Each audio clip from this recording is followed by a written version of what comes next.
இப்ப அதானிய வந்து கூப்பிட்டு கூட ஒரு ஹியரிங் மாதிரி விசாரிக்க கூட அவங்க மாட்டாங்க. நான் போலீஸ் ஸ்டேஷனுக்கு கூட கூப்பிடலையே. இப்ப ஒரு அதானி எங்க இருக்குன்னா தெரியுமா இப்ப? அதே தெரியாது. நான் இப்போ இன்னொரு கேள்வி கேட்குறேன். ஆ. ஒரு பெரிய ஜஸ்டிஸ் மெட்ராஸில் இருக்கிறாரு, ஹைகோர்ட்டு. ஆ. மினிஸ்டர் மேலே கேஸ் போட்டு அந்த கேஸு மெஜிஸ்ட்ரேட் முடிச்சதெல்லாம் தப்பாக பார்த்துட்டாரு மெஜிஸ்ட்ரேட்டு. சுவோ மோட்டோ நீங்கள் திரும்பி ஓப்பன் பண்ணணும் கேஸுன்னு சொன்னார். ஞாபகம் இருக்கா உங்களுக்கு? இங்கே 2-3 டிஎம்கே மினிஸ்டருக்கு ஆமா ஆமா தீர்ப்பு சாதகமாக வந்தப்புறம் கூட கேஸை திரும்பி விசாரினாரு. சரி, பல ஆண்டுகள் முடிஞ்சதுக்கு அப்புறம் கூட. ஆமாம்.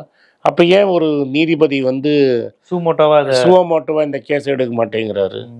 அப்படி யார் அதானியை காப்பாற்றுறாங்கன்னு தான் ராகுல் காந்தி கேட்குறாரு. இல்லை தப்பாக கேட்குறோமா? இப்போ அவர் இங்கே இருக்காரா, எந்த நாட்டில் இருக்காரான்னு கூட தெரியல. அதை பற்றி நியூஸில் வரல.